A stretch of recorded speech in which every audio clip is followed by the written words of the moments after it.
Hello and welcome to the Unschooling channel. Between June 24th and 27th, 2010, I attended the 7th Annual Alternative Education Resource Organization Conference in Albany, New York. While I was there, I interviewed some of my friends, mentors, and colleagues so that we can get a better understanding of what is meant by unschooling.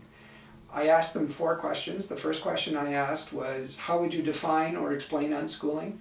The second question was about unschooling's strengths. The third about unschooling's limitations. And finally, different people use different terms to refer to unschooling, so I just asked what was their preferred term for referring to a learner-centered democratic approach to educating young people, or anybody really. So hope you enjoyed the interviews, and thanks so much. Bye for now. First question is, how would you define or explain unschooling to somebody? Unschooling is the decision to pursue learning and growth outside of the structure of schooling. It's a critique of our culture and saying that learning is really a natural human endeavor and does not need to be managed and shaped and controlled the way our culture does to all aspects of life. So it's a way of stepping out, or I like to use the word seceding from the institutions of our culture. What do you think are the strengths of unschooling? The strengths.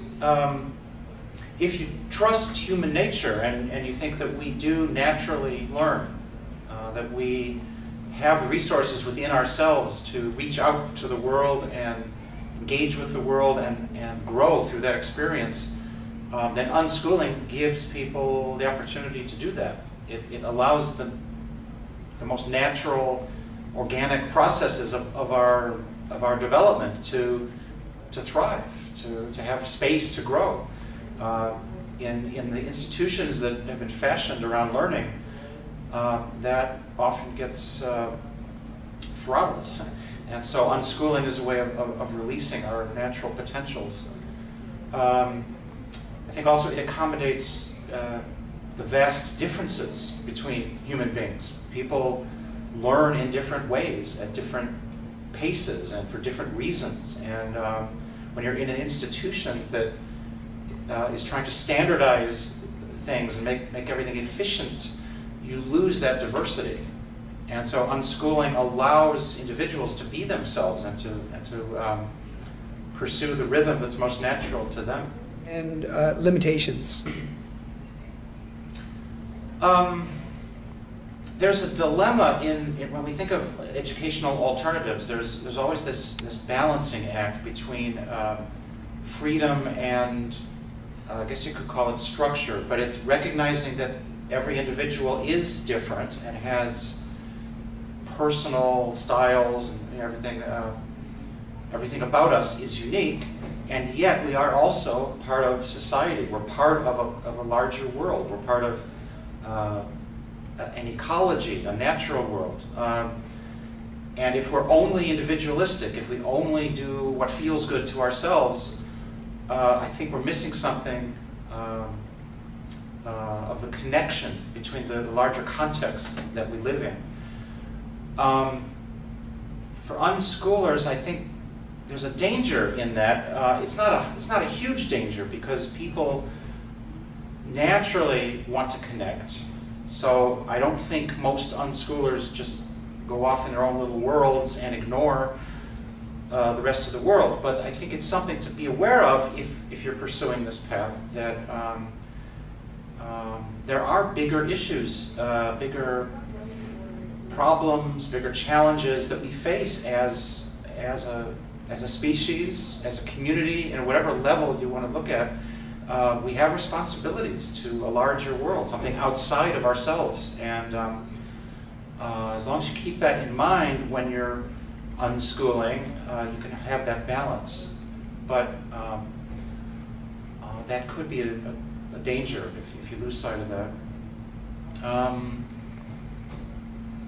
I think for most kids, most families, I wouldn't say there are large drawbacks to unschooling, but there are probably many kids who do benefit from the social atmosphere of groups, of being in their neighborhood school, for example. And I imagine there are some kids who might be missing out on certain experiences by unschooling.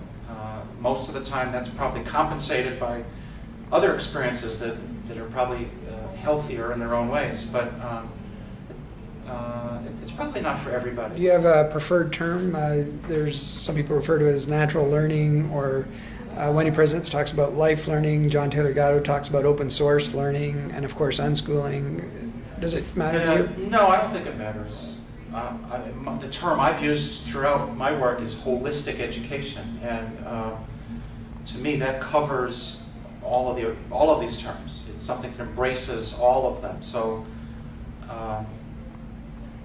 people have different entry points into this. So if you're coming from a more political interest in changing society, you might call yourself a progressive educator. If you're coming from a spiritual orientation, you might call it I don't know, integral education, or even spiritual education or something. So you might come into this from widely different places and have the language of those places, but I think in the bigger picture we're talking about a very similar kind of experience. So I would call it holistic education. I often talk about organic learning, but any of these terms can work.